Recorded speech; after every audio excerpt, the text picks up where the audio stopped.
रत्नाकर पंचविंशतिका।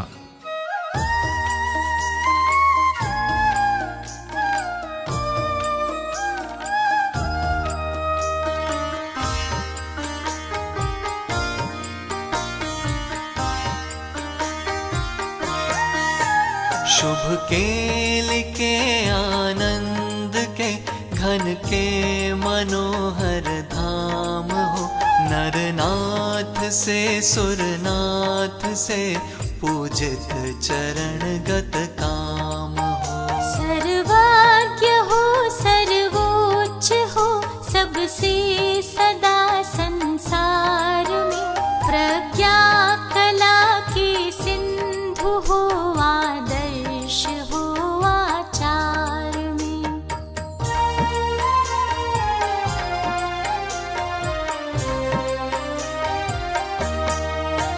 संसार दुख के वैद्य हो, त्रैलोक्य के आधार हो, जय शीश रत्नाकर प्रभु अनुपम कृपावतार हो। गतराग है विज्ञप्ति मेरी मुग्ध की सुन लीजिए, क्योंकि प्रभु तुम वेज्ञ हो मुझको अभय वर दीजिए।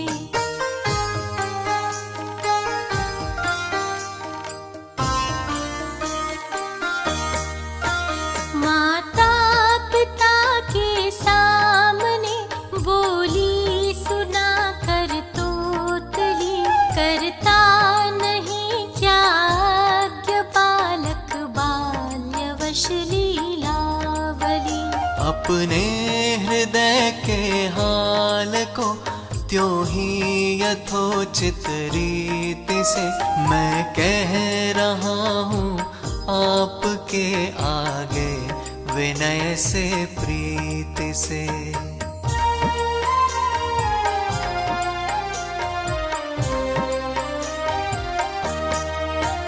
मैंने नहीं जग में कभी कुछ दान दीनों को दिया, मैं सच्चरित भी हूँ नहीं, मैंने नहीं तप भी किया। शुभ भावनाएं भी हुई अब तक न इस संसार में, मैं घूमता हूँ व्यर्थ ही भ्रम से भवोदधि धार में।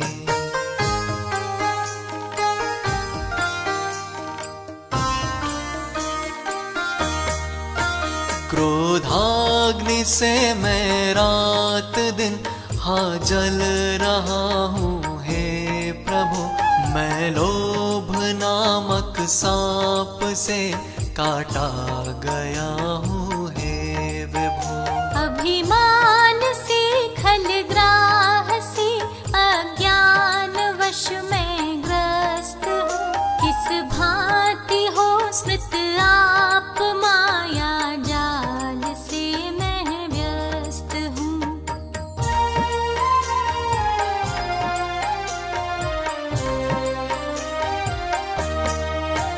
लोकेश पर हित भी किया मैंने न दोनों लोक में, सुखलेश भी फिर क्यों मुझे हो झींकता हूँ शोक में। जग में हमारे सम नरों का जन्म ही बस व्यर्थ है, मानो जिनेश्वर वह भवों की पूर्णता के अर्थ है।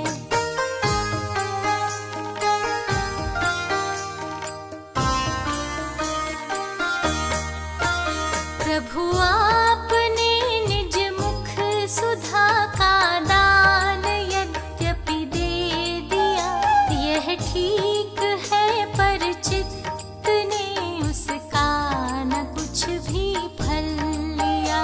आनंद रस में डूब कर सद्वृत्त वह होता नहीं है, वज्र सा मेरा हृदय कारण बड़ा बस है ये।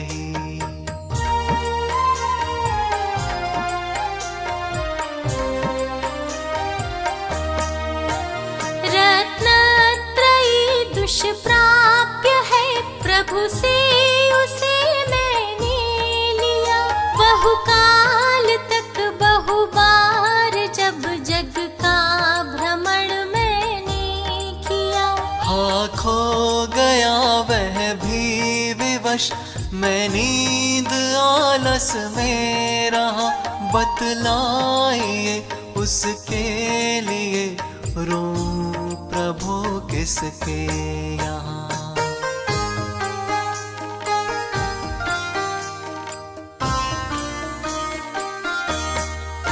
संसार ठगने के लिए वैराग्य को धारण किया, जग को रिझाने के लिए उपदेश धर्मों का दिया। झगड़ा मचाने के लिए मम जीभ पर विद्या बसी, निर्लज्ज हो कितनी उड़ाऊं हे प्रभु अपनी हंसी।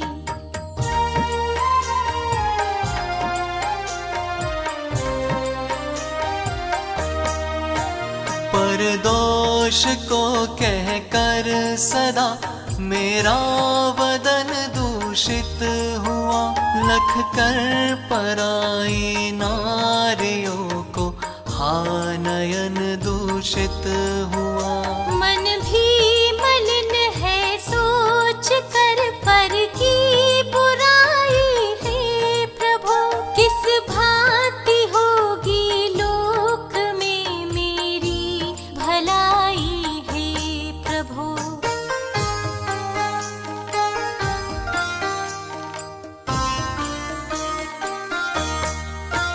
मैंने बढ़ाई निज विवशता हो अवस्था के वशी, भक्षक रतीश्वर से हुई उत्पन्न जो दुख राक्षसी। हाँ आपके सम्मुख उसे अतिलाज से प्रकटित किया, सर्वज्ञ हो सब जानते स्वयमेव संसृति की क्रिया।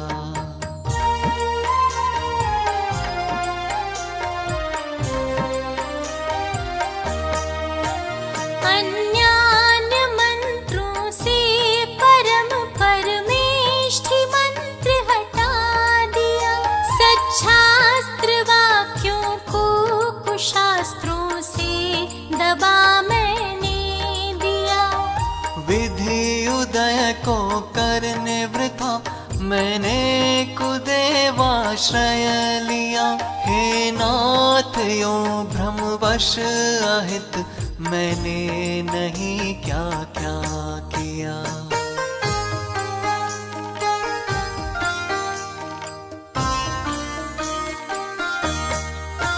हाँ तज दिया मैंने प्रभु प्रत्यक्ष पाकर आपको, अज्ञानवश मैंने किया फिर देखिए किस पाप को। वामाक्षियों के राग में रत हो सदा मरता रहा, उनके विलासों के हृदय में ध्यान को धरता रहा।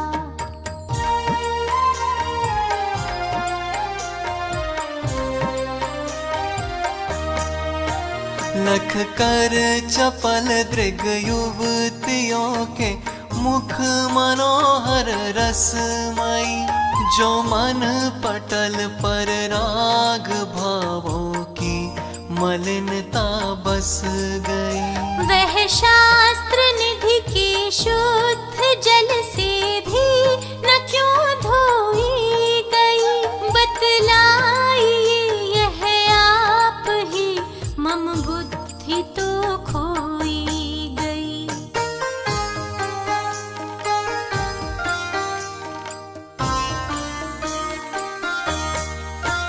मुझ में न अपने अंग के सौंदर्य का भास है, मुझ में न गुण गण है विमल, न कला कलाप विलास है।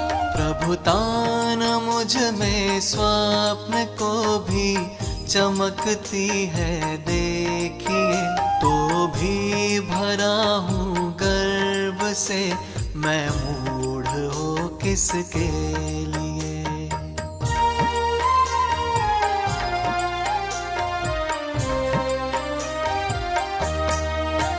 हाँ नित्य घटती आयु है, पर पाप मति घटती नहीं। आई बुढ़ौती पर विषय से कामना हटती नहीं।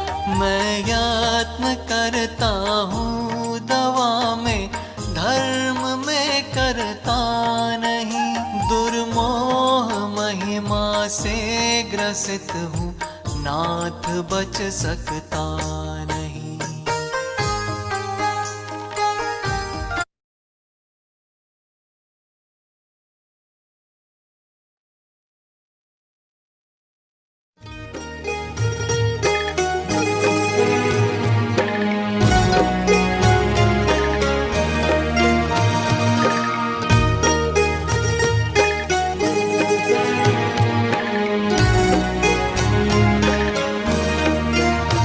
शब्दवाद नय षट द्रव्य गुण पर्याय और प्रमाण का, जड़ कर्म चेतन बंध का, अरु कर्म के अवसान का। कह कर स्वरूप यथार्थ जग का, जो किया उपकार है उसके लिए जिन वाणी माँ को वंदना शत बार है। उसके लिए जिन वाणी माँ को वंदना शत बार है, वंदना शत बार है, वंदना शत बार है।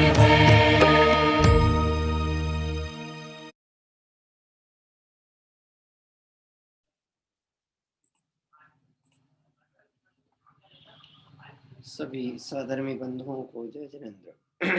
आइए मंगलाचरण पूर्वक स्वाध्याय प्रारंभ करेंगे।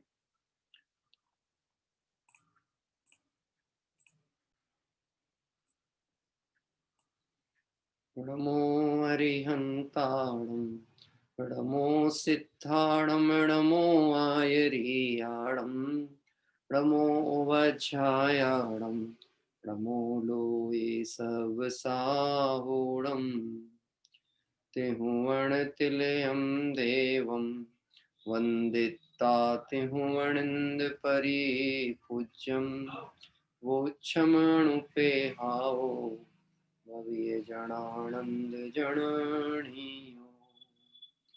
त्रिभुवन तिलक सत इंद्र वंदित, देव श्री अरहंत को कर नमन कहूँ अनुप्रेक्षाएं, भव्य को सुख कर अहो, भव्य को सुख कर अहो।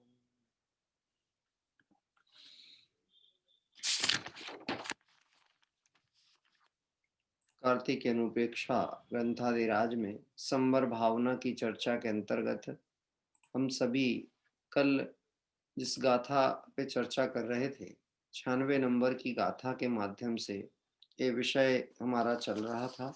और इसके अंतर्गत जो संवर है, इस संवर की प्रक्रिया को विशेष रूप में समझाया गया था, जिसमें मन वचन काय की गुप्ति, ईर्या भाषा ईषणा आदान निक्षेपण प्रतिष्ठापन, इस तरह से 5 समिति, उत्तम क्षमादि 10 लक्षण धर्म, अनित्यादि 12 भावना तथा क्षुधा आदि 22 परिशहों को जीतना, और सामायिक आदि उत्कृष्ट 5 प्रकार का चारित्र, यह विशेष रूप से संवर के कारण है।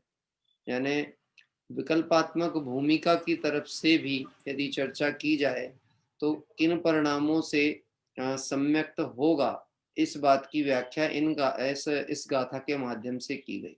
अब इसको और स्पष्ट रूप से कहते हैं 97 नंबर की गाथा से गाथा पाठ करेंगे। गुप्ति जो गणिरो हो समदिया पमाद वज्जडम चेव धम्मो दयापहाणो सुतत्व चिंता अणोपे हो। है गुप्ति योग निरोध समिति, निष्प्रमादि प्रवृत्ति है। दयामय है धर्म चिंतवन, तत्व कानुप्रेक्षा, तत्व कानुप्रेक्षा। अन्वयार्थ। जो गणि रोहो, योगों का निरोध सो गुप्ति है। गुप्ति की परिभाषा में क्या कहा?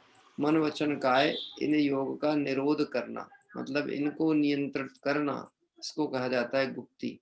उसकी प्रवृत्ति को रोकना, यह है गुप्ति।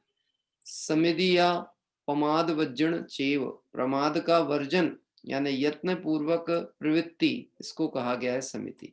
प्रमाद को त्याग करते हुए और यत्न पूर्वक सावधानी पूर्वक जो भी क्रियाएं होती हैं वह सब समिति हैं। दया प्रधान धर्म, और दया प्रधान धर्म सुतत्व चित्ता अणुपेहो, जीवादिक तत्व तथा निज स्वरूप का चिंतन अनुप्रेक्षा। इस तरह इस 97वें गाथा में 4 चीजों की बात की गई है: गुप्ति, समिति, धर्म और अनुप्रेक्षा। यह सब संवर के हेतु कारण बताए गए। देखिए, आज मुझे 1-2 लोगों के मैसेज आ रहे हैं, ज्वाइनिंग में दिक्कत हो रही है। आपका ऐप अपडेट करना पड़ेगा आपको, जूम का। हो सकता है वह कारण हो, बहुत से लोग लेफ्ट भी हो रहे हैं। अभी क्लास के पहले भी मैसेज कर रहे थे कि हम ज्वाइन नहीं हो पा रहे हैं। तो जो लोग ज्वाइन हो गए निश्चित ही उनका अपडेट है। अब जो ज्वाइन नहीं उनको ये सूचना कैसे पहुंचे, और जो ज्वाइन है उन्हें जरूरत नहीं है। कोई बात नहीं, फिर भी आप लोग अपना अपडेट चेक कर लेना। यदि बीच में लेफ्ट होते हैं और ज्वाइनिंग में दिक्कत हो तो अपडेट करिए। आइए हम सभी चलते हैं, इस 97वें गाथा के आधार पर थोड़ा सा विचार करेंगे। विषय चलता है संवर भावना का। अब यहाँ पर इस संवर भावना के अंतर्गत गुप्ति के स्वरूप की चर्चा की गई। तो वास्तव में देखा जाए तो गुप्ति कहते किसको हैं? तो अभी हमने यहाँ पर जो बहुत सामान्य तौर पर उसका अर्थ देखा, योगों का निरोध होना सो गुप्ति है। क्या कहा? योगों का निरोध होना सो गुप्ति है। अभी मैं इसको थोड़ा सा प्रवचन शैली के आधार पर अपन इसको विचार करें, जो कि गुरुदेव श्री ने इसका व्याख्यान किया है उस अनुसार। एक आया है इसमें गुप्ति, एक आया है समिति, एक आया है दया, दया रूप धर्म, और एक आया है अनुप्रेक्षा। इन चारों को थोड़ा निश्चयात्मक शैली से, मतलब एक तो होता है व्यवहार कथन से व्याख्याएं की जाती हैं, और निश्चय से शुद्ध स्वरूप की दृष्टिकोण से उस विषय को देखा जाता है। तो अध्यात्म की शैली में कोई भी धर्म की, यानी किसी भी धर्म के किसी भी अंग की विवेचना होगी, किसी भी भेद प्रभेद की विवेचना होगी, कोई भी परिभाषा तय होगी, वह प्रारंभ ही अपने से होती है। कहाँ से होती है? अपने से। अब यहाँ कहते हैं कि वास्तव में यह जो गुप्ति की जो परिभाषा दी गई, मन वचन काय योगों की प्रवृत्ति को रोकना सो गुप्ति है। कल इस पे चर्चा की थी कि मन वचन काया, यह जो तीनों चीजें हैं, ये आत्मा है कि आत्मा से भिन्न है? मन, वचन और काय, है ना। काया तो प्रत्यक्ष ही भिन्न दिख रही है। वचन व्यवहार जो है, ये वचन व्यवहार भी भाषा वर्गणा यानी पुद्गल की पर्याय हो गई। और मन में भी जो द्रव्य मन का परिणमन है या भाव मन है, वह भी क्या है? वह सब पुद्गल की रचना में चला गया। अब इस क्रम से देखा जाए तो गुप्ति का संबंध तो कहना चाहिए आत्मा के शुद्ध वीतरागी परिणामों के लक्ष्य से विकार रूप परिणाम ना हो, मोह राग देश परिणाम ना हो, अशुभ शुभ परिणाम ना हो, तो संवर हो। अब गुप्ति की परिभाषा को अगर हम बहुत सरल शब्द में लें तो गुप्त रहना। कहाँ गुप्त रहना? स्व में गुप्त रहना। अमृतचंद आचार्य है ना, अमृतचंद आचार्य देव, उनका एक नाम ही है स्वरूप गुप्त अमृतचंद्र आचार्य देव। कि क्या कर रहे हैं? कि स्वरूप में गुप्त है। हाँ, तो ऐसे स्वरूप गुप्त अमृतचंद आचार्य देव के गुप्ति है कि नहीं है? कि हाँ, उन्होंने मन वचन काय का निरोध यानी उसको कंट्रोल किया है, उसे योगों को नियंत्रण में रखा है। ऐसे ही यहाँ पर मैं भी इस संवर भावना के अंतर्गत उन योगों को नियंत्रण में कैसे रखूं, कि स्वरूप को लक्ष्य में लेने के बल से, आत्म स्वरूप के बल से मन वचन काय की चंचलता या ये प्रवृत्तियां विराम को प्राप्त होती। ये तो सारा खेल है उपयोग का। उपयोग केंद्रीकृत कहाँ है, उस हिसाब से जीव की प्रवृत्तियां होती हैं। आपने ध्यान दिया होगा, हम भोजन करते समय में यदि मोबाइल हाथ में हो और मोबाइल में आपका कोई से बात हो रही हो, तो कौर आपके मुंह में रखा हो तो वो मुंह में रखा रह जाएगा, हाथ में रखा है तो हाथ में रह जाएगा। क्या कह रहे हैं? और बहुतायत ऐसा होता है ना, फिर घर में ये बात पे टोका टोकी भी होती है कि ध्यान से तो खाओ, सावधानी से तो खाओ, कहाँ है, कहाँ हो इस समय, कहाँ, ऐसा पूछा जाता, कहाँ हो इस समय?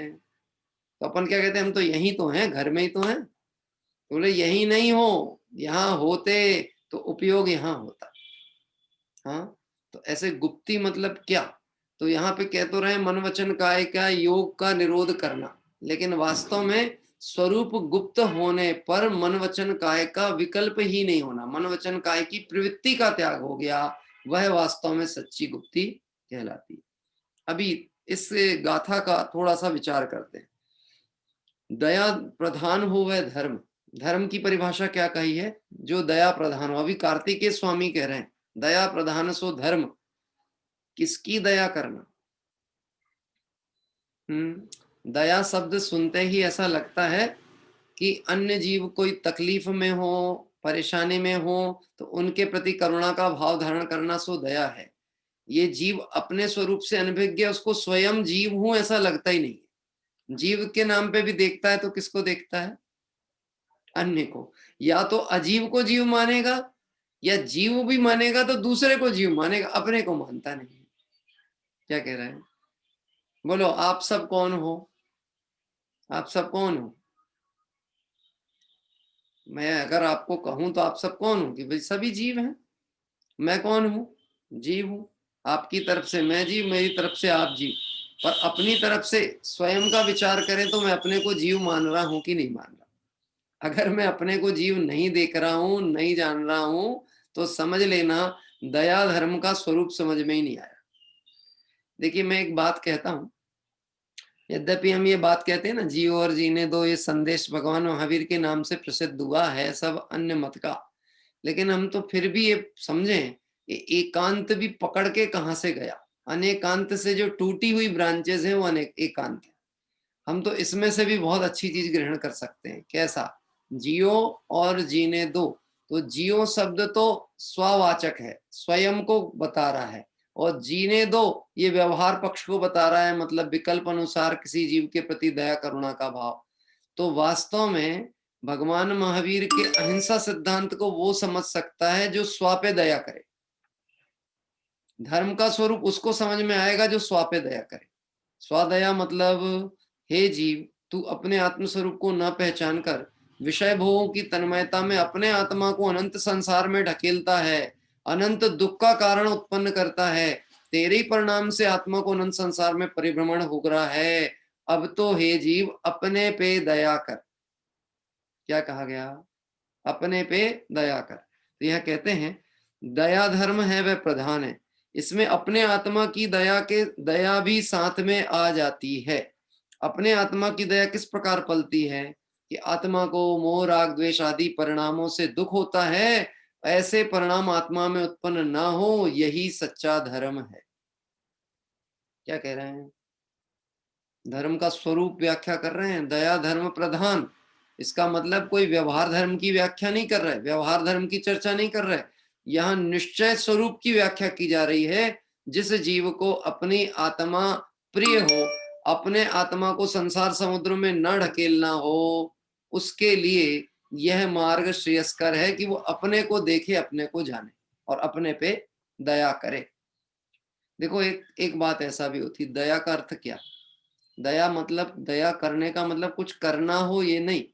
जैसे कोई किसी पे अत्याचार करता था, उसने अत्याचार बंद कर दिया, ये भी दया है।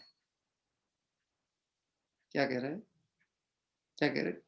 कोई किसी पे अत्याचार कर रहा है, किसी ने अपने किसी को कटघरे में या जेल में बंद करके रखा और उसके ऊपर अत्याचार कर रहा था, बाद में उसने उसको जेल से मुक्त कर दिया, छोड़ दिया। अब ये उसका उपकार कहलाएगा, नहीं कहलाएगा कि नहीं, दया कहलाएगी कि नहीं कहलाएगी? ये बिल्कुल निश्चित कहलाएगी दया। ये क्यों कहलाएगी? कि अभी तक वह उसका बुरा कर रहा था, अब कुछ नहीं कर रहा है, यही सबसे बड़ा भला है। विश्व के प्रत्येक द्रव्य स्वतंत्र हैं, अपना अपना परिणमन करते हैं, अपने सचतुष्टय में विलसते हैं। यह जीव उनके कार्य क्षेत्र में हस्तक्षेप करता है, ये बहुत निर्दयी है। कौन? ये जीव। अन्य द्रव्य तो कुछ नहीं कर रहा है, करता गड़बड़ी कौन है? जीव। और अन्य में हस्तक्षेप करने का परिणाम मोहराग देश, और उस परिणाम से नुकसान किसको होता है? स्वयं आत्मा को, यानी मुझे। तो धर्म का प्रारंभ कहाँ से होता है? कि धर्म का प्रारंभ स्व लक्ष्य से होता है, अपने से प्रारंभ होता है। सम्यक दर्शन को आत्म श्रद्धान का नाम सम्यक दर्शन है, जहां से धर्म की शुरुआत की गई। क्या इस आत्म श्रद्धान यानी सम्यक दर्शन के बिना जो भी धर्म के नाम पे क्रिया होती है, यदि कदाचित वो मंद कषाय रूप होगी तो वह पुण्य बंध का हेतु तो हो सकती है, परंतु संवर का कारण कभी नहीं होती। आश्रव तो है पर संवर नहीं। इसलिए आत्मा में रागादि भावों की उत्पत्ति होना हिंसा है। आपको याद होगा पुरुषार्थ सिद्ध उपाय में अमृतचंद स्वामी ने हिंसा अहिंसा का स्वरूप व्याख्यात किया। हिंसा किसे कहते हैं और अहिंसा किसे कहते हैं? पहले तो वो परिभाषा छोड़ो, पहले तो हमारे जो सामान्य तौर पे हमने पढ़ी है उस पे विचार करें। हिंसा किसे कहते हैं? बोलिए, कौन बताएगा? भैया जितने भी लोग हैं थोड़ा वीडियो आपके चालू कर लेंगे तो अच्छा लगेगा। हाँ, हिंसा किसे कहते हैं?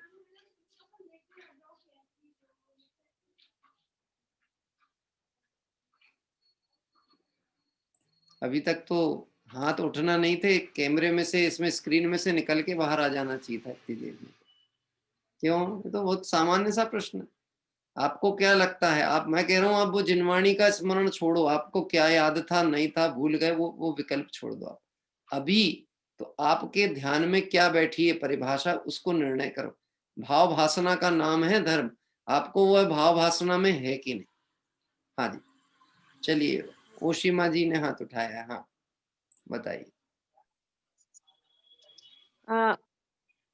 किसी को दुख पहुंचाना अपने आप को भी मतलब इंक्लूड करते हुए कि जीव, जगत के किसी भी जीव को, चाहे वो खुद हो या और अन्य जीव हो, उनको दुख पहुंचाना या फिर विराधना करना, उनकी डिसलोकेशन, एक जगह से कहीं और पहुंचा दिया, और या फिर प्राणों का घात किया, हिंसा आदि की। ठीक है। हाँ। चलिए, देखिए, एक ये कहलाता है विचार करके जवाब देना। एक तो ऐसा है कि जो हमको याद था, जैसे कि हमको याद था, हमने पहले कभी पढ़ा होगा पाठशाला में, किसी जीव को मारना, सताना, दुख देना, यानी ये तो हो गया द्रव्य हिंसा। मारना, सताना, दुख देने का भाव करना होता है भाव हिंसा। हमने ये पढ़ा है और जो का त्यों उठा करके उत्तर दे दिया, लेकिन इस पे विचार जरा भी नहीं किया। किसी जीव को मारना, सताना, तो किसी जीव में मैं भी जीव हूं कि नहीं? हा? कोई अपने आप को मारता होगा, कोई अपने को सताता होगा, कोई अपने आप को दुख देता होगा। यहाँ अनादिकाल से अज्ञानी मिथ्या दृष्टि जीव अपने को ही मार रहे हैं। अपने को मार रहे हैं मतलब जो कषाय परिणाम होते हैं, उस कषाय से आत्मा ही बंधन को प्राप्त हो रही है। आत्मा को ही अनेक गतियों में जाकर हीन दशाओं को प्राप्त करना पड़ रहा है। तो किस परिणाम से हो रहा? कि स्वयं के परिणाम से ही हो रहा। आज तक कोई किसी दूसरे को मार नहीं सकता, सता नहीं सकता। क्यों? क्योंकि किसी का मरना, जीना उसके कर्म के उदय के अधीन है, आयु कर्म के अधीन है, हमारे विकल्प अधीन नहीं। और किसी का असाता वेदनी का उदय होना होगा तो कोई निमित्त बनेगा, लेकिन उदय उसका स्वयं का होगा।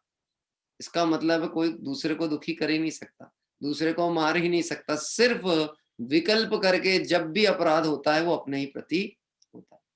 तो हिंसा की परिभाषा में अभी अमृतचंद स्वामी ने पुरुषार्थ सिद्धि उपाय में परिभाषा डाली। अप्रादुर्भाव खलु रागादि नाम हिंसेति इति जिनागमस्य संक्षेपा। क्या? आत्मा में मोह राग द्वेष परिणामों की उत्पत्ति होना ये ही हिंसा है, और इन भावों की उत्पत्ति नहीं होना ये अहिंसा है। अब समझना, किसी जीव को मारना ये तो हिंसा है, पर किसी जीव को मैं बचा सकता हूं ऐसा करुणा का परिणाम भी, क्योंकि ये राग परिणाम है, ये मोह परिणाम है, तो भले उस जीव के प्रति तो करुणा दिखी, लेकिन अपने प्रति वो हिंसा हो। प्रमोद जी, अपने प्रति हिंसा हो गई, क्यों? क्योंकि ए मंद कषाय परिणाम से जो बंद होने वाला है वह जीव को संसार का कारण बनेगा। जगत बहुत भ्रमित हो जाता है किस बात पे? करुणा को धर्म मानते हैं। अन्य मत में लोग प्रभावित क्यों होते हैं? क्योंकि वहां पर इस व्यवहार पक्ष की ही व्याख्या विशेष है। मैंने आपको बताया था, क्रिश्चियन माइनॉरिटी है वो इसी बेस पे काम करती है। किस बेस पे? कि जीव को तकलीफ है, उसकी वो तकलीफ दूर कर दो, यही धर्म है। अन्य मतों में, और भी मतों में इसी की व्याख्या की गई, किसी का कष्ट दूर कर दो, ये सबसे बड़ा धर्म है। किसी रोते हुए के आंसू पोंछ दो, किसी भूखे को भोजन करा दो, इससे बड़ा कोई धर्म नहीं है। हाँ, अभी हम भी अगर ऐसी ही व्याख्या से विचार करने लगे तो हम अभी पुण्य पाप का भेद नहीं समझ पाए। इतना तो छोड़ो कि पुण्य पाप का भेद नहीं समझ पाए, हम आश्रव और संवर का स्वरूप भी नहीं समझ पाए। क्या? हाँ, देखो ईश्वर जी ने पूछा है, ईश्वर जी सैलू से वो पूछ रहे हैं कि शुभ राग भी हिंसा है क्या?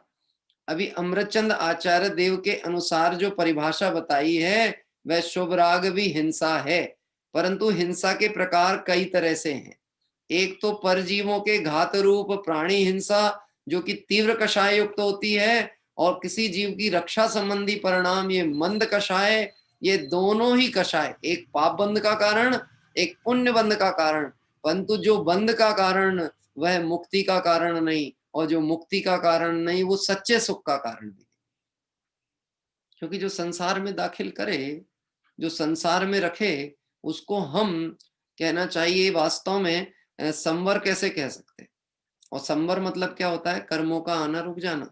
लेकिन जब शुभ राग होता है तो कर्म आते हैं कि नहीं आते? मंद कषाय के काल में कर्म बंद हो रहे हैं कि नहीं हो रहा? हो रहा है ना। तो ये जो मंद कषाय में कर्म बंद हुआ, इसका उदय आएगा कि नहीं आएगा? अब वो कहाँ आएगा? संसार अवस्था में आएगा कि मोक्ष में आएगा? गजब की बात है। जिन भगवान महावीर को अहिंसा के हम समझ लो प्रवर्तक के रूप में प्रसिद्ध करते हैं, उन्होंने अहिंसा के क्षेत्र में कोई ऐसा काम नहीं किया जैसा कि हम लोग उनके नाम पे करना चाहते। क्या?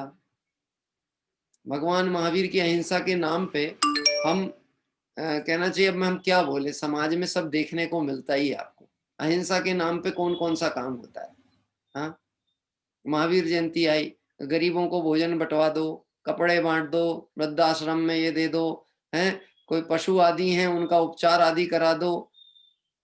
ये सब करुणा बुद्धि से होने वाला कार्य है, पर ये भगवान महावीर की अहिंसा का सही स्वरूप नहीं है। क्या? मैं आपसे पूछता हूँ, भगवान महावीर का तो जीवन वृत्त पुराणों में लिखा हुआ है, कहीं ऐसा लिखा हुआ बता दो भगवान महावीर ने ये काम किए थे, ऐसा लिखा है और ये अहिंसा का स्वरूप है? तो कहीं नहीं मिलेगा देखने आपको। तो क्या किया उनने अहिंसा के नाम पे? हाँ, मालूम है क्या बोलते हैं? यद्यपि युद्ध नहीं कियो, ना ही रखे असी तीर, परम अहिंसक आचरण तदपि बने महावीर। परम अहिंसक आचरण, परम अहिंसक आचरण मतलब क्या? कि जिन्होंने जीव को जीव मात्र देखते हुए ना किसी से राग किया, ना द्वेष किया, और अपना कल्याण के लिए अपना पूरा पुरुषार्थ अपने में लगा दिया, वही परम अहिंसक है। क्या? जो दूसरे का भला करना जाए और अपना बुरा कर बैठे, इसको भला नहीं कहते। हाँ, दूसरे का भला करने जाए और अपना बुरा हो जाए, ऐसा होता है। कई बार आपने सुना होगा, कोई डूब रहा था और उसे बचाने के लिए कोई नदी में छलांग लगाई, तो उसको तो निकाल दिया और खुद डूब गया। अच्छा हुआ कि बुरा हुआ? प्रमोद जी, हाँ, ऐसी ऐसी भलाई करना। सुनना, मैं बहुत स्वार्थी इंसान हूं, बहुत स्वार्थी। क्या? अगर मेरे परिणाम स्वरूप में निमग्न हो गए और मुझे मोक्ष के योग्य पुरुषार्थ होने लगा, मैं आप लोग को देखूंगा भी नहीं। हाँ, कि विजय साहब वो आज ही नया ग्रुप फिर से बनाया और अभी ऐसी बात करने लगे आप। हाँ बिल्कुल, शुरूच में बता देना चाहिए, सावधानी पहले ही बता दो।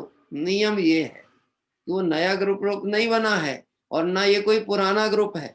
आत्मार्थी मतलब वो जो अपने प्रयोजन की सिद्धि को सर्वोपरि करके चले। देखो यहाँ कहते हैं कि आत्मा में राग द्वेष परिणामों की उत्पत्ति होना हिंसा है और यह भावों की उत्पत्ति ना होना अहिंसा है। और आत्मा तो कैसा है कि इन परिणामों से रहित परम शांत दशा को प्राप्त है।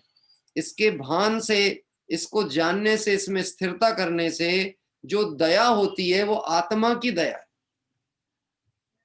अपना उपयोग बाहर में ना जाए, विकारों में ना फंसे, मोह राग देश परिणामों में ना फंसे, यही वास्तव में मूल धर्म है जैन शासन। इस तरह से यहाँ तक अभी चर्चा में ये अपन ने कुछ एक एक पॉइंटों पे विचार कर रहे थे। गुप्ती की परिभाषा क्या कही, योगों का निरोध गुप्ती है और प्रमाद का वर्जन यत्न पूर्वक प्रवृत्ति व समिति, प्रमाद त्यागते हुए और सावधानी पूर्वक जो भी कार्य होता है। अब मैंने कल ये भी बात कही थी, प्रमाद क्या है, अनादिकाल से जीव ने अनादिकाल से प्रमाद रूप प्रवर्तन कर रहा है। क्या हो रहा प्रमाद में प्रवर्तन? अभी इस समय की हम बात करें, इस समय हम जागृत हैं कि सो रहे हैं? हम जाग रहे हैं कि सो रहे हैं इस समय अभी? हाँ, आंखें खुली दिख रही है ना, आंखें खुली दिख रही, जाग रहे हैं कि सो रहे हैं? कि जो अपने हित के लिए सावधान नहीं है वो खुली आंखों से भी सो रहे हैं। जो संसार विषय भोगों में तन्मय हैं, वर्तमान पर्याय को सार्थक करने के लिए योग्य पुरुषार्थ नहीं कर रहे हैं, वह सो रहे हैं, वो प्रमाद में पड़े हुए। प्रमाद में खुली आंखों से भी कोई सोता है? हाँ? सोते सोते ही निकल गई सारी जिंदगी, ये भजन गाते ना। तो सोते ही सोते में कितना सोते हैं भाई? 24 घंटे में 8 घंटे सोएगा, कितने सोएगा? फिर ये भजन ऐसा क्यों गाते, सोते सोते में निकल गई सारी जिंदगी?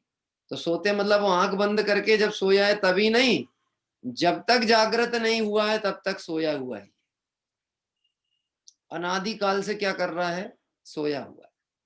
मोह नींद के जोर जगवासी घूमे सदा। मोह नींद में पड़ा हुआ है, सोया हुआ पड़ा है। पर्याय तन्मयता के कारण पर्याय को ही द्रव्य मान करके बैठा है, पर्याय की ही पूर्णता करने में अपनी पूर्णता मानता है। जबकि पर्याय तो एक समयवर्ती है, प्रति समय परिवर्तनशील है। वो तेरे प्रयोग से, तेरे पुरुषार्थ से पूर्ण होने वाली नहीं है, टिकने वाली नहीं है। और जो अस्थिर है उसे स्थिर करना चाहता है, और जो ध्रुव अचल है उसे दृष्टि में नहीं लेता है। इसलिए इस जीव को कभी प्रमाद त्याग होता ही नहीं। प्रमाद का वर्जन यत्न पूर्वक प्रवृत्ति है समिति, और दया प्रधान सो धर्म। क्या कह रहे हैं? दया प्रधान धर्म। अभी कहीं कहीं पे तो वस्तु स्वभाव धर्म धम्मो दंसण मूलो धम्मो कई परिभाषाएं आएंगी, और अभी यहाँ पे क्या कह रहे हैं? दया प्रधान सो धर्म। लेकिन कुछ भी आप निकालना, माल जब भी भाव पक्ष की तरफ से जाओगे तो वह कहाँ ले जाके आपको स्थिर करेगा? वो स्वा में ले जाकर के स्थिर करेगा। लोग समझ नहीं पाते हैं ना, इसलिए वो ऐसा अर्थ निकालते। देखो तुम लोग कहाँ का कहाँ अर्थ निकालते हो। वहां लिखा है ना दया करना सो धर्म है, और मालूम है कौन है? कार्तिकेय स्वामी। आचार्य कुंद कुंद स्वामी से पहले हुए हैं कार्तिकेय आचार्य। हाँ, तो लोगों को तो ये भी शंका हो जाए कि कार्तिकेय स्वामी ने तो दया को धर्म कहा था और कुंद कुंद आचार्य देव ने वस्तु के स्वभाव को धर्म कह दिया। ये थोड़े निश्चयभाषी तो नहीं हो गए थे आचार्य कुंद कुंद देव, कि उन्हें यही नहीं समझ में आया इनका भाव पक्ष क्या था और उनका भाव पक्ष क्या था। इसको कहते हैं शब्द मलेच्छ हो जाना। कुछ लोग शब्द मलेच्छ हो जाते। कैसे शब्द मलेच्छ? इस बात पे वाद विवाद होता है, समाज में चर्चा होती है। आप लोग कहते तो हो पुष्पम निर्वपामिति स्वाहा, और पुष्प चढ़ाने की जगह चढ़ा देते हो पीले चावल। ये तो मायाचारी हो गई ना भगवान के साथ में। हाँ, बोलते हो पुष्प और चढ़ाते हो पीले चावल, बोलते हो फल और चढ़ा देते हो सूखा सा बादाम का वो। हाँ? अरे फल होना चाहिए अच्छे रसीले फल, रस टपकते हुए, तब तो फल कहलाए ना। पुष्प है तो हरे भरे वृक्षों के सचित्र लेके आए, तब तो वह पुष्प है। तो यह है शब्द मलेच्छ लोग। क्या है? यह शब्द मलेच्छ। और जहां पे उनको अपना कहते हैं प्रयोजन सिद्ध करना हो, वहां तो शब्द को पकड़ेंगे। और मतलब हर जगह देखना, शब्द को पकड़ेंगे, और जहां अपना कोई कार्य सिद्ध करना रहता है, वहां पर उस बात को गौण करने की प्रवृत्ति होती है। जैसे मैं एक उदाहरण दूं उनसे। आपके घर में कोई आया, यानी मैं आया आपके घर में, तो मैं पूछूंगा ये घर किसका है? घर किसका है? उत्तर क्या दोगे आप? घर किसका है? दिनेश जी, मैं आपके घर आऊंगा तो ये घर किसका है भाई साहब? अरे आपका ही है साहब, बिल्कुल आपका ही है। अच्छा, ये बच्चे किसके हैं? हाँ, ये बेटा किसका है? अरे आपका ही है। अच्छा, ये पत्नी किसकी है? नहीं, ये हमारी है। परिणति तो हमारी है, बाकी सब गुण वुण तक आपको हम दे सकते हैं, परिणति हम नहीं देने वाले अपनी। अब समझना, मैं कहूं ये मकान आपका है, ये आपने मुझसे कहा है और 4 लोगों के सामने कहा है, क्या कह रहे हैं? अब ये मेरा है, तो आप क्या कहोगे? आप समझते नहीं हो। क्या कहेंगे? आप समझते नहीं हो। हाँ, आप नए नए विभाग के अनभिज्ञ हो, नए विभाग नहीं समझते हो। कहा ऐसे ही जाता है, आपका है, पर माना नहीं जाता। वहां कहा जाता है पुष्प चढ़ा रहे हैं, लेकिन जैन दर्शन में सचित्त वस्तु आदि के द्वारा जो कि हिंसा पोषक क्रियाएं, उससे भगवंतों की पूजा भक्ति नहीं होती। सर्व सावध्य क्रिया का त्याग होकर के भी और निज स्वरूप का ही अवलंबन लेते हुए पूजा भक्ति होती है। मूलता तो है भाव पूजा। द्रव्य का अवलंबन तो परिणामों को संभालने के लिए, प्रमाद में न चला जाए, उपयोग शिथिल ना हो, उसके लिए द्रव्य का आलंबन लिया जाता है। क्या? इसलिए यहाँ कह रहे हैं दया प्रधान धर्म है। यहाँ पे दया प्रधान को निश्चय की तरफ से ग्रहण करना है। फिर जीवादिक तत्व तथा निज स्वरूप का चिंतवन अनुप्रेक्षा है। किसको अनुप्रेक्षा कहा? 12 भावनाएं किसको कहीं? निज स्वरूप का चिंतन। उसमें भी प्रमुख तौर पे जीवादि तत्व का चिंतन। अब जीव का चिंतन, जीव स्वरूप का चिंतन, यानी मेरा ही चिंतन। अब मैं आपसे कहता हूं, मेरे चिंतन में मैं क्या करूं जिससे 12 भावनाएं पुष्ट हों? मेरे चिंतन में मैं क्या करूं? अपना चिंतन यानी क्या करना? अपना चिंतन इतना विचार करना नहीं है इसमें, बहुत सिंपल सा। क्या? मैं जीव हूं, मुझ में ज्ञान है, मैं ज्ञान से जानता हूं, ये विकल्पात्मक। और निर्विकल्प अनुभूति की तरफ क्रम में जाएंगे, मैं अखंड ज्ञायक तत्व हूं, ये विकल्प भी वचन व्यवहार के पार। पर अभी प्रारंभिक भूमिका में क्या कहेंगे? जीव हूं, ज्ञान दर्शन स्वभावी हूं, है ना, एक हूं, शुद्ध हूं, सदा आरोपी हूं, ज्ञान दर्शन स्वभावी हूं, और अन्य द्रव्य का परमाणु मात्र मेरा नहीं। ऐसा चिंतवन करना, और ऐसे चिंतवन के साथ साथ अनित्य, अशरण, संसार, एकत्व, अन्यत्व, जो 12 भावनाएं हमारी चल रही हैं, इस सब का प्रयोजन एकमात्र जीव का सम्यक श्रद्धान कराना। क्या? आप देखना, हर चीज को इस तरफ से अस्थि पक्ष से देखो आप। एक देखते हैं आश्रव भावना, एक देखते हैं बंध, देखते हैं एक संवर, देखते हैं। यदि हम इनको कर्म व्यवस्था की तरफ से देखेंगे तो यहाँ जीव कहीं दिख नहीं रहा, और जीव की तरफ से देखेंगे तो कर्म कहीं नहीं दिख रहा। क्या? जीव की तरफ से देखो, कर्म कहीं नहीं दिखने वाले आप। आत्मा में कर्म है, आत्मा में कर्म आके बंधते हैं, व्यवहार कथन होता है, जीव के मोह राग देश परिणामों से आकर के आत्मा में कर्म बंधते हैं, परंतु आज तक आत्मा में कभी कर्म आए नहीं, कर्म बंधे नहीं। यह बात कि मैं कर्मों से बंधा हुआ हूं, आज सुबह की अगर आपको प्रवचन की पंक्ति याद हो तो क्या आया था प्रवचन में? यह मिथ्यात्व है, अपने को कर्म से बंधा देखना, यह मिथ्यात्व है। तो बोले क्या करें? हम ऐसा माने कि हम कर्म बंध रहित हैं? ये मानो नहीं, पक्का मानो कि आत्मा कर्म बंध रहित है। एकदम 100% यही मानना है। क्या मानना है?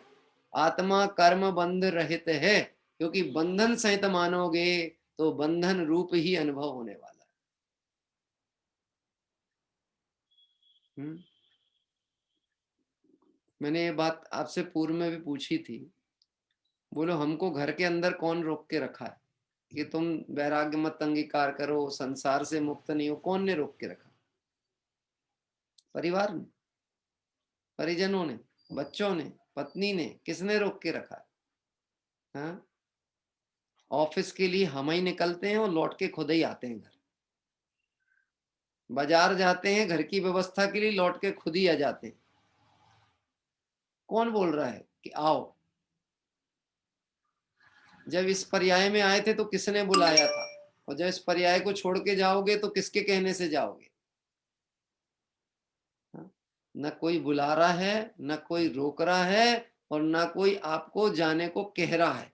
ये तो आपको ही तय करना है कि आपको बंधन में रहना है कि निर्बंध होना है। इस तरह जीवादिक तत्व का निज स्वरूप चिंतन यह है अनुप्रेक्षा।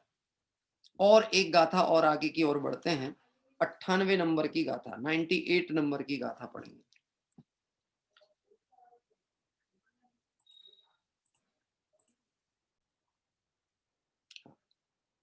सोवी परिसह विजयो छुहादि पीडाण ऐरूर उद्दाणम सव्रणाणम च मुनिणम उपसंभावेण च जम सहणम।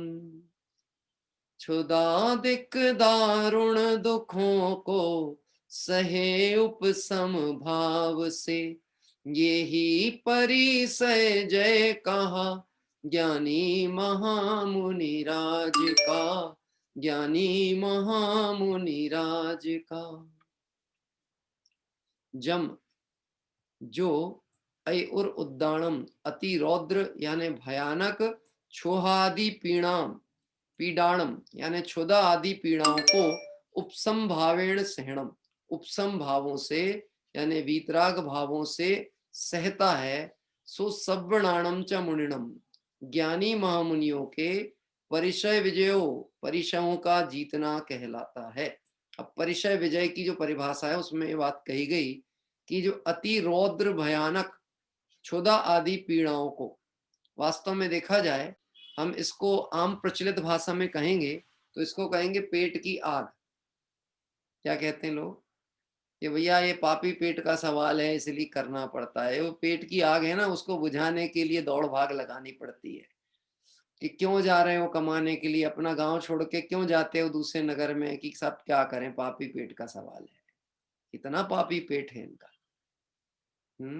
और पेट भी कितना बड़ा है और आग भी कितनी भयानक है। विचार तो करो, पेट भी बड़ा, आग भी भयानक और भूख भी असीमित। जैसे वो नरक के नारकियों की होती ना, तीन लोग को नाज जो खाए, मिटे ना भूख कणा ना लहाए। हमको ऐसा लगता है वो तो सिर्फ नरक गति के जीवों के परिणाम ऐसे होते होंगे कि तीन लोग का मिल जाए और खा लूं और शांति हो जाए। इसको क्या कहा है? अति रौद्र भयानक क्षुधा।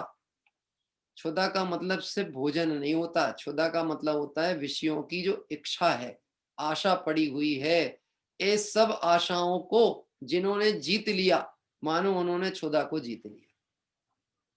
दिगंबर मुनिराज के है ना परिचय जय, देखो वहां पे आया है पंक्ति में, मेरी भावना विषयों की आशा नहीं जिनके साम्य भाव धन रखते हैं। विषयों की आशा ही नहीं है। हाँ, विषयों की आशा नहीं है, पांच इंद्रिय का आसक्तिपना नहीं है, पांच इंद्रिय का विस्तारपना नहीं। अपन अपना विचार करेंगे, अपनी परिणति को टटोलेंगे, सामर्थ्य तो है नहीं, परंतु भोगने की सामर्थ्य ज्यादा है नहीं, पर भोग संबंधी आसक्ति असीमित पड़ी हुई। मैं अगर आपसे पूछूं अपनी वर्तमान जो भी ये मनुष्य पर्याय है इसके लिए हमारे को कितना चाहिए धन पानी, कितना? मैक्सिमम बोलना, मिनिमम नहीं। क्या कह रहा है? मैक्सिमम, जितना बोल सकते उतना बोलो आप, लेकिन जल्दी बोलना, बहुत नहीं सोचना। क्योंकि अब जब सोचने लगते हैं ना तो हमारे पास बहुत सारे तर्क वितर्क काम में आने लगते हैं। हाँ, बोलो अब कितना, 50 करोड़, 100 करोड़, 2-4 अरब, कितना प्रमोद जी? हाँ, कितना, 10 अरब? अभी 10 अरब भी बोलते हैं ना तो इनकार नहीं हो रहा, नहीं नहीं इतना नहीं साहब, इतना नहीं। तो हम कहते हैं उसको ब्लॉक करो, चलो उस जगह पे लॉक लगाओ कि बस अब इससे ऊपर का नहीं सोचूंगा। क्या कह रहा है? परंतु असीमित इच्छा पड़ी ना, क्षुधा, भूख कैसी पड़ी हुई है, असीमित। ये जीव का आसक्ति का परिणाम ऐसा है कि 3 लोक का वैभव मिल जाए तो कम है इसको।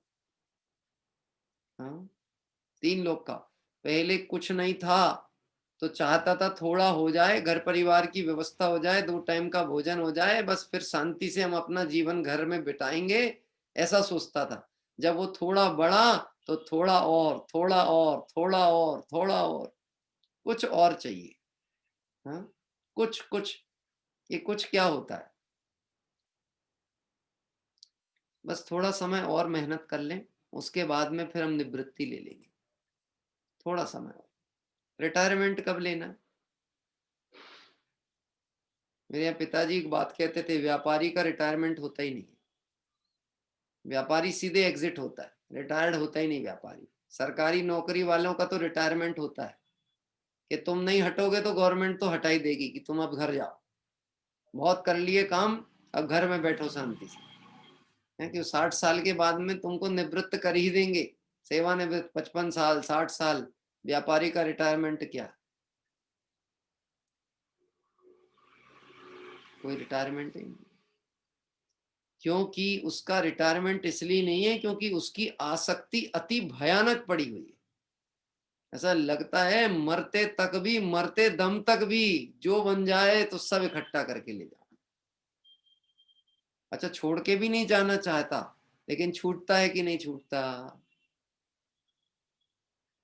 छूटता है कि नहीं छूटता? पड़ी थी पास सब दौलत, सभी साली बहाली थे, सिकंदर जब चला दुनिया से दोनों हाथ। पूरा जीवन लगाया लूटपाट करके, इकट्ठा करके, छोड़ के कहाँ गया? किसके लिए गया? छोड़ के गया कि ले गया अपने साथ? परिणाम तो लेके गया ना, परिणामों से बंद करके तो चला गया। अब वो परिणामों के बंद को भोगेगा कि नहीं भोगेगा? कहाँ गए चक्री जिन जीता भरत खंड सारा? कहाँ गए? कहाँ गए वो राम और लक्ष्मण जिन रावण मारा? सब परिणाम अनुसार गए। हाँ, कहाँ कृष्ण रुक्मणी सतभामा अरु संपत्ति सगरी? कहाँ गए वे रंग महल? वो रंग महल नहीं टिके जो मजबूत थे, हाँ, जो पाषाणों से निर्मित थे, जो वज्र के पहाड़ पे प्रहार से नहीं भंग होते थे, टूटते थे। वो रंग महल कहाँ गए? हमारे ऋषभ भैया है ना छिंदवाड़ा वाले, उनका भी रंग महल है, दुकान का नाम ही रंग महल। रंग महल कहाँ जाएगा रंग, और रंग महल कहाँ जाएगा? कि वो यदि पड़ा भी रहा तो पड़ा रहेगा, तू निकल के चला जाएगा। वो भी कहाँ तक पड़ा रहेगा? आपने नए मकानों में क्रैक देखे? नए मकान में, हाँ, जब आप बनवाते हैं उस मकान को तो अभी कैसा सोचते हैं कि 2-5 साल, 10 साल, 20 साल में क्रैक ना आए, उसके लिए कितनी सावधानी रखते हैं, हैं? छत लीकेज ना हो तो कितनी व्यवस्था सोची जाती है। दीवारें मजबूत रहें तो ऐसी सीमेंट डालते हैं जिसमें जान होती है। ये सीमेंट में जान है, ये सीमेंट लगाओ आप, ये लगाओ, डॉक्टर फिक्सिट डालो तो मेरे को लैंटर्न ऐसा पक्का रहेगा, एक बूंद पानी नहीं टपकेगा। अब बोलो, सब पूरा मजबूती से बना लिया, टिका कि नहीं टिका? कुछ नहीं टिकने वाला। देखो, जो अति क्रोध, क्षुधा आदि पीड़ाओं को उपशम भावों से सहता है। उपशम भाव मतलब वीतराग भाव। वीतराग भाव मतलब ना राग करे ना द्वेष करे, वस्तु के स्वरूप को जानकर बस धैर्य से उसको स्वीकार करे, ऐसा ही वस्तु का परिणमन है। क्या? अनुकूलता हो तो ठीक, प्रतिकूलता हो तो ठीक, बस इसको देखे और जाने। इसमें ज्ञानी जो है ये जानते हैं, तन्मय नहीं होते। अज्ञानी गड़बड़ी क्या करते हैं, जानने वाले होने पर भी तन्मय हो जाते हैं। है तो ज्ञान स्वभावी, लेकिन तन्मय होते हैं, और तन्मय होते हैं तो बंध को प्राप्त हो जाते हैं।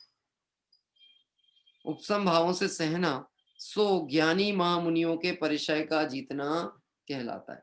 इस व्याख्या को मैं गुरुदेव श्री के शब्दों में यहां पढ़ता हूं। जहां स्वभाव की शांति की स्फुरना हुई, वहां बाह्य के प्रतिकूल प्रसंगों में अरुचि नहीं होती। देखो, मुनिराज के ऊपर ये परिचय जो है सब प्रतिकूल प्रसंग है, मतलब और बुद्धिपूर्वक मुनिराज ही आमंत्रित कर रहे हैं। क्या क्या जरूरत है जंगल में जाकर के बैठने की, बढ़िया किसी कमरे में समाज तो व्यवस्था करने तैयार है ना। है, आप नगर में तो आओ, वो मच्छरदानी भी लगा देंगे और ऑल आउट भी लगा देंगे, कहाँ दिक्कत है। आप कहाँ जंगल में जाते हो दंश मशक परिचय सहने के लिए, कि वहां मच्छर काटेंगे, कीड़े काटेंगे, शरीर का भक्षण करेंगे। क्यों जाते हैं ऐसे स्थान पे, ऐसे गहन वनों में क्यों रह रहे हो आप? क्या देखो क्या लाइन डाली है प्रवचन में, कि वास्तव में बाह्य के प्रतिकूल प्रसंगों में अरुचि नहीं है। जिसकी रुचि और अरुचि होती है उसको ये अनुकूल प्रतिकूल लगते हैं। उनकी इन प्रसंगों में कोई अरुचि नहीं है। उन्हें इस देह में रुचि नहीं है, इसलिए देह को नुकसान पहुंचाने वालों में रुचि नहीं। जिसको राग होता है उसी को द्वेष होता है। क्या देखो, आज अपने बच्चों से आपको राग है ना, है कि नहीं है? हाँ, तो सावधान रहना, कल जब प्रतिकूल परिणमन करेंगे तो इन्हीं से द्वेष भी होने वाला है, वो कोई दूसरे नहीं होने वाले। जिनको हम सोचते हैं ये हमारे बुढ़ापे में काम आएंगे, यही उदय अनुसार प्रतिकूल परिणम जाएंगे, तो जान के लाले पाड़ दे तो कोई आश्चर्य की बात नहीं है। डेली पेपरों में और समाज में और दुनिया में घटनाएं आपको सुनने देखने को मिलती होंगी। एक मैंने घटना आपको बताई थी, एक पिता अपनी बच्ची को मोबाइल के उपयोग के लिए रोकता था। ज्यादा बड़ी उम्र नहीं थी, 15-16 साल की लड़की थी, और बार बार उसको टोकता रोकता था, मोबाइल उपयोग नहीं किया कर। हाँ, और वो मोबाइल के चक्कर में उसका किसी लड़के के साथ में प्रेम संपर्क चालू हो गया। अभी उसको इतना पिता की इस बात पे नाराजगी होती थी कि ये मेरे को टोकते क्यों है, मेरा मोबाइल क्यों बंद करना चाहते हैं। एक दिन अपने उसी के साथ जो उसका मित्र था, उसके साथ अपने ही पिता को चाय में जहर दे दी और उसके टुकड़े टुकड़े करके शरीर के, पिता के, और जो घर पे गद्दे थे ना, गद्दे के बीच में दबा के आग लगा दी। बेंगलोर की घटना है, पहले बीच में आई थी। हाँ, कल्पना तो करके देखो, वो पिता ने जब वह बालिका जन्मी होगी तो कितना आनंद मनाया होगा।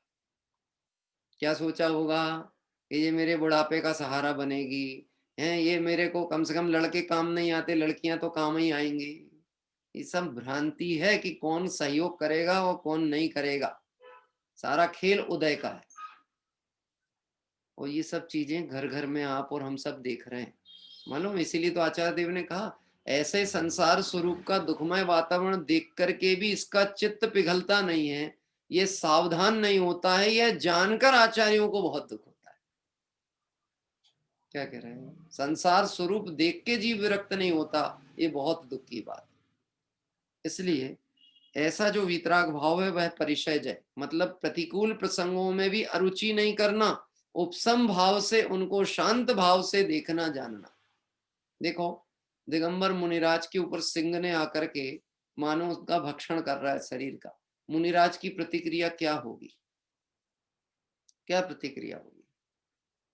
सिंह की तो बहुत दूर की बात है, एक मच्छर भी आकर के बैठ गया ना तो मुनिराज इसको ऐसे करके उड़ाते नहीं, हटाते नहीं है, भगाते नहीं। क्या कह रहे हैं? क्योंकि उनको इस देह में रुचि ही नहीं है। तो अब देह में रुचि नहीं है, तो जिनकी देह में रुचि नहीं है तो देह का क्या हो रहा है इससे हमको कोई लेना देना नहीं। जिनकी देह में रुचि पड़ी हुई है वो देह के निमित्त से ही परिणाम बनाते बिगाड़ते रहते। इस तरह से वास्तव में सम्यक दर्शन के पश्चात 5वें 6वें गुण स्थान में परिचय जय होता है। एक बार श्रद्धान सम्यक होगा तब परिचय जय की भावनाएं बनेंगी। और कहाँ होती हैं? पांचवें छठवें गुण स्थान में परिचय जय की भूमिका तैयार होती है। बाहर में भयानक क्षुधाधिक परिचय आने पर भी संत तो स्वभाव का स्पर्श करते हुए अंदर में गहरे गहरे उतरते जाते हैं। मैं आपसे प्रश्न पूछता हूं, वास्तव में जो ऋषभ देव हैं, इनका कहा जाता है ना 6 महीने आहार की विधि नहीं मिली और 6 महीने तक विकल्प नहीं आया। तो इनको वास्तव में देखा जाए तो आहार कितने समय तक नहीं मिला? 1 वर्ष तक नहीं मिला कि 6 महीने ही नहीं मिला?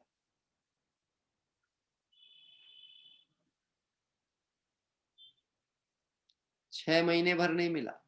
बोला 1 वर्ष जाता है कि 6 महीने जब विकल्प ही नहीं है, जिसका विकल्प नहीं है उसके संयोग वियोग से क्या लेना देना। जब विकल्प आया और फिर ना मिले तो हम कहेंगे कि इनको कहना चाहिए ऐसा उदय था कि उन्हें आहार नहीं मिला। वास्तव में देखा जाए तो मुनिराज का विकल्प ही नहीं, उस देह के प्रति आसक्ति नहीं है, इसलिए देह के संबंधित राग द्वेष का भी उनका त्याग, और जिसके मोह राग द्वेष का त्याग, वास्तव में वही जीव संवर भावना को पोषित करते हैं। आइए अभी अपन चलेंगे। आज चूंकि 2 लोगों को भक्ति क्रम के लिए है, बच्चों के भी नाम आ गए थे तो मैंने उनको भी निषिद्ध नहीं किया था, इसलिए हम क्रम से चलते हैं। हाँ जी, पहले उदयपुर से 2 बच्चों के नाम आए थे, विहान और मोक्षा, है ना? हाँ, ये बच्चे हैं। अनम्यूट करो बेटा। तो बोलो। कैसी सुंदर दिन प्रतिमा है, कैसा सुंदर शानदार स्वरूप, जिसे देखते सहज दिखावे सबसे सुंदर आत्मा स्वरूप। नागा दिगंबर नैया दंबर, स्वाभाविक है शांत स्वरूप।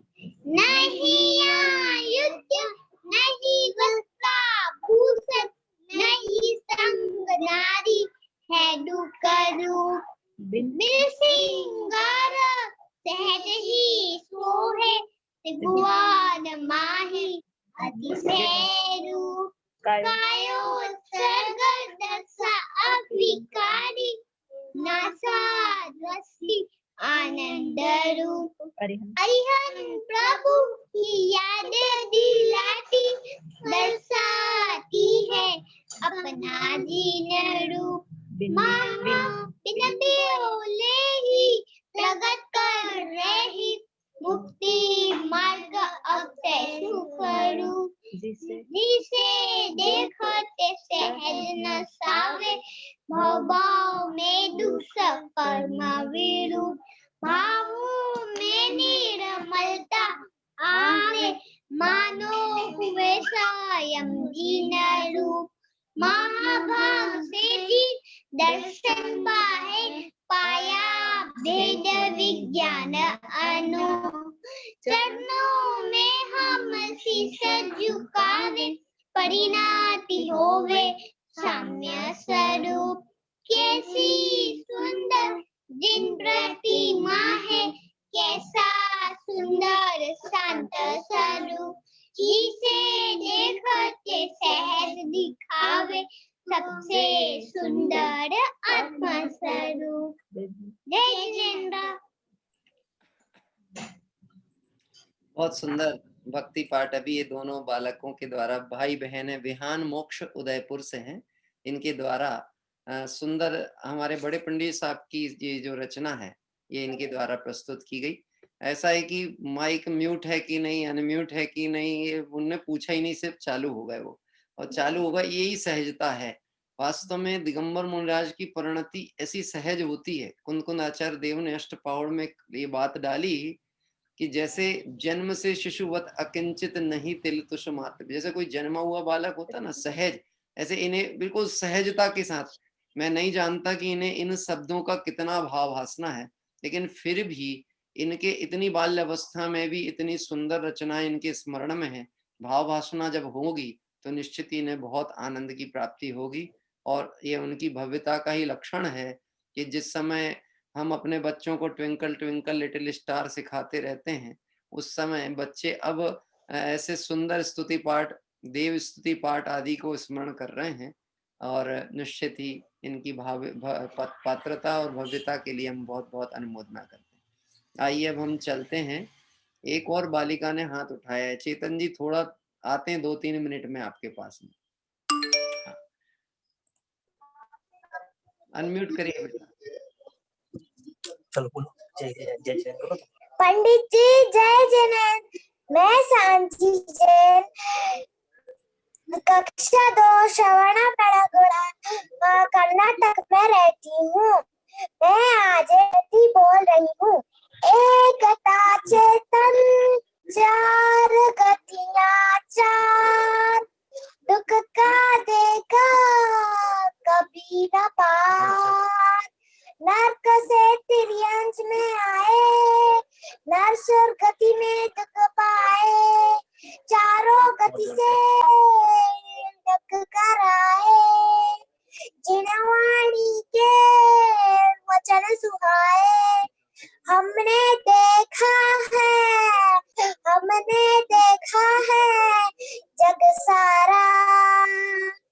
जग सारा मेरा भगवान आत्मा सबसे प्यारा, सबसे प्यारा, सबसे प्यारा। सुनो सुनो 16 स्वर्ग 7 नरक, नित्य निगोद इतर निगोद, सब 4 गतियां छोड़ो, सब मंदिर को जाना, भगवान के दर्शन करना।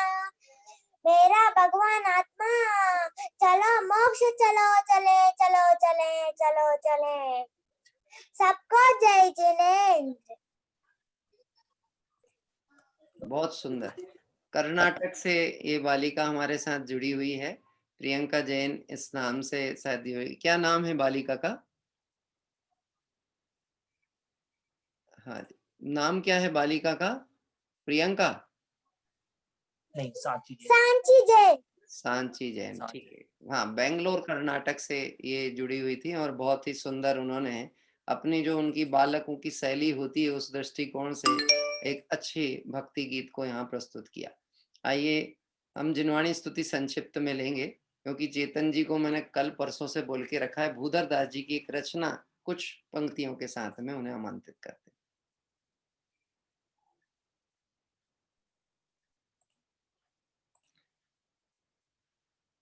अनम्यूट करिए आपका।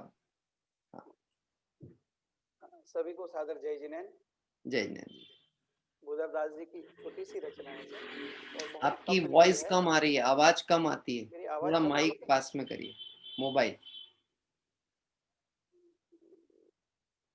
नहीं, मोबाइल लैपटॉप से है क्या आप? जी। अच्छा, थोड़ा सा जोर से बोलिएगा, आएगी फिर आवाज। कोई दिक्कत।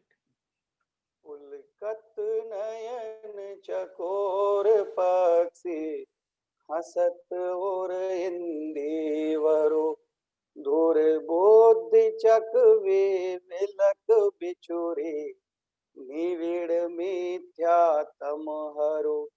आनंद अंबुधि उमगे उछर्यो, अखिल आतप निर्दले, जिन वंदन पूरन चंद निरखत, सकल मन वांछित फले। मम आज आत्म भयो पावन, आज विघ्न विनाशिया, संसार सागर नीर निवड्यो, अखिल तत्व प्रकाशिया। अब भय कमला किंकरी सम, उभय भय निर्मल थयो, दुख जर्यो दुर्गति वास निवड्यो, आज नव मंगल भय।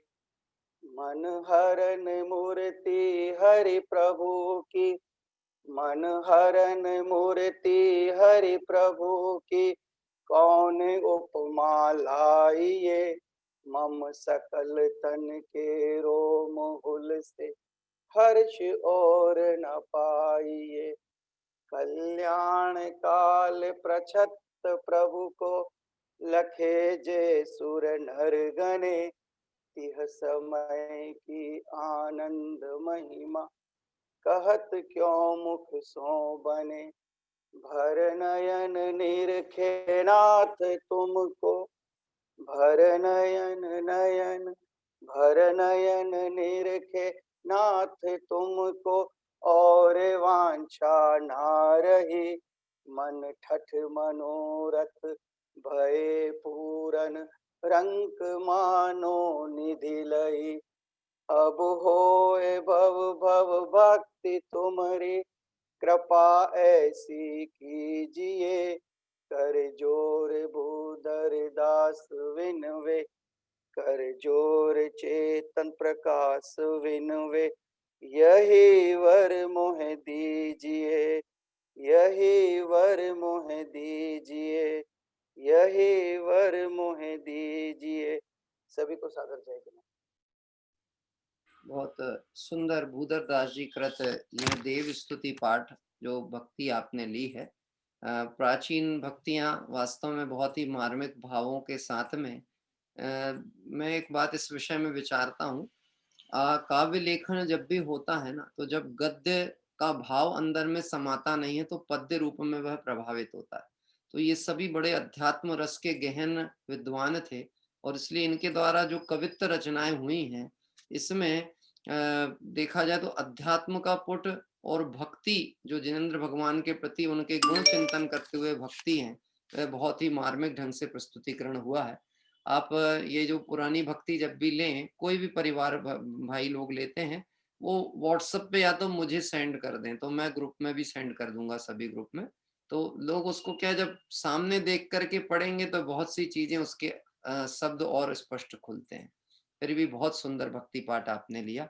आइए हम सभी भाव प्रतिक्रमण के लिए चलेंगे। अतुल भाई ले रहे हैं भाव प्रतिक्रमण और उसके उपरांत हम कल सुबह की नहीं ले रहे हैं। अच्छा अच्छा, आपने हाथ दिया था इसीलिए, हाँ कोई बात नहीं। चलिए मैं यहाँ से लेता हूँ। अच्छा ये बच्चे ले रहे हैं, चलिए लीजिए बेटा। कृषा द्रव्या लीजिए। तो बहुत बेटा, हाँ अनम्यूट करो आपका।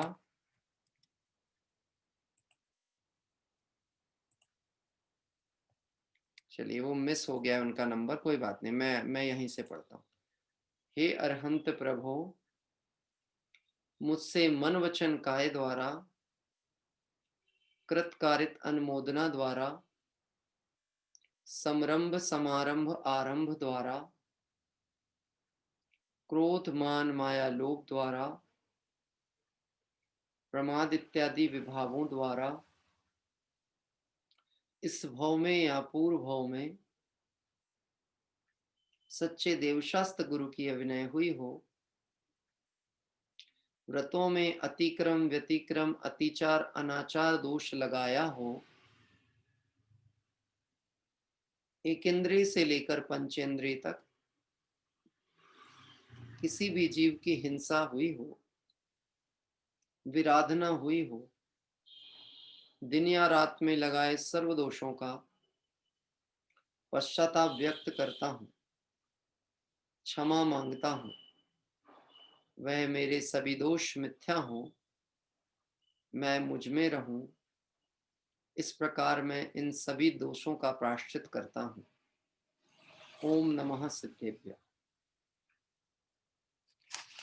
एक सूचना, यद्यपि आप सभी को पता लग गई है, मैंने आज ग्रुप को ओनली एडमिन किया है। उसका कारण है तो बहुत सूचनाएं भी कई बार अधिक आने लगती हैं, वह भी एक कारण था।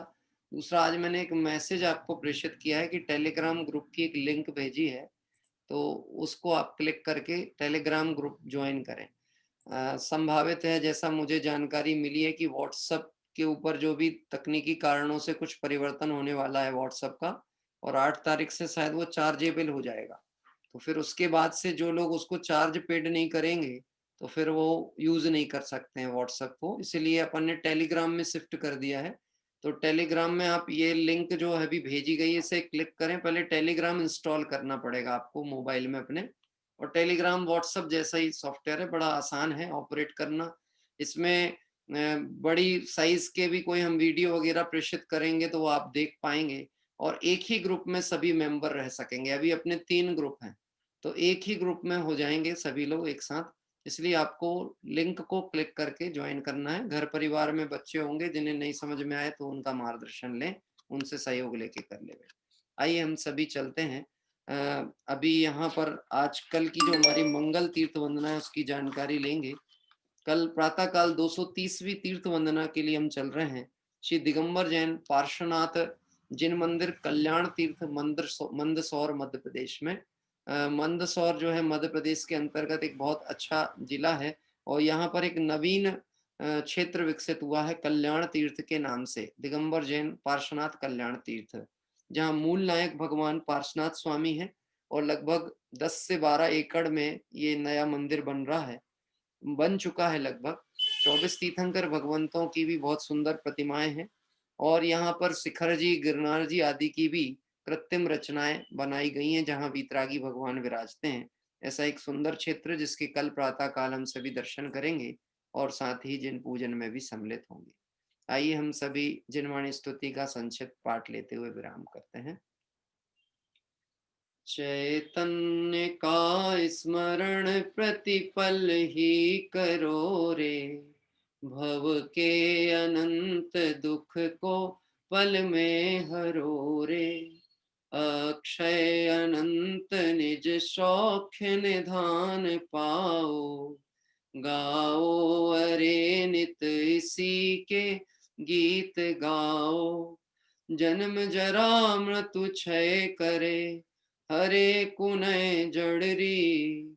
भव सागर सो ले तिरे, पूजो जिन वच प्रिय। नमो अरिहंताणम, नमो सिद्धाणम, नमो आयरियाणम, नमो उवच्छायाणम, नमो लोए सब साहूणम। नमो अरिहंताणम, नमो सिद्धाणम, नमो आयरियाणम, नमो उवच्छायाणम, नमो लोए सब साहूणम। नमो अरिहंताणम, नमो सिद्धाणम, नमो आयरियाणम, नमो उवच्छायाणम, नमो लोए सब साहूणम। जय बोले द्वादशांग में जिनवाणी माता की जय हो। देव शास्त्र गुरु भगवान की जय हो। अनंत अनंत सिद्ध परमेष्टि भगवंतों की जय हो। वीतरागी जैन शासन की जय हो। कल प्रातः काल जैसी सूचना आपको दी है, सुंदर मंदिर के दर्शन और पूजन करेंगे। 24 तीर्थंकर भगवंतों की पूजन कल हमारी होना है। पंडित राजकुमार जी शास्त्री साहब के द्वारा विरचित शाश्वत आराधना पुस्तक के आधार पर कल 24 तीर्थंकर भगवंतों की पूजन होगी। यदि आपके पास उपलब्ध हो पुस्तकें तो आप अपने पास में रखें। साथ ही साथ कल जो प्रातःकालीन पूजन है, यह पूजन हमारे भरत भाई जो संघई जुड़ते हैं अपने औरंगाबाद से, उनका परिवार आमंत्रण करता है। पर एक विशेषता यह है कि अभी कुछ दिनों से वो हमारे साथ नहीं दिख रहे थे, ओनली वीडियो ऑन नहीं रहता था, पर वो डेली जुड़ते थे और मुझसे रोज लगभग हर 2 दिन में अपडेट भी होता था। उनके बेटे जिन्होंने हमको बेंगलोर के श्रवण बेलगोला का दर्शन कराया था, आपको ध्यान होंगे, दक्षिण भारत के दर्शन, उनका मंगल विवाह प्रसंग था और वह उन्होंने उस विवाह प्रसंग के कारण से वह अभी वीडियो ऑन नहीं करते थे। पर कल उनकी भावना हुई कि जैसे ही घर में उनके बहू आई तो सबसे पहले स्वाध्याय ग्रुप पे परिचय भी हो और पहली पूजन स्वाध्याय ग्रुप परिवार के साथ बैठ के वो करना चाहते हैं। निश्चित ही हम उनके धर्ममय जीवन की भावना भाएंगे और निश्चित वह लोग बहुत उत्साही भी हैं, धर्म से जुड़े हुए हैं। कल 2 परिवार मतलब वधु पक्ष वर पक्ष ऐसे 2 पक्ष मिलकर के कल की पूजन के आमंत्रण करता है। कल हम सब उनके साथ मिलकर के ये सुंदर क्षेत्र के दर्शन करेंगे। सभी आत्म कल्याण की भावना से सुंदर पथ पर आगे बढ़े। इसी पवित्र भावना के साथ विराम। सभी साधर्मियों को जय जिनेंद्र।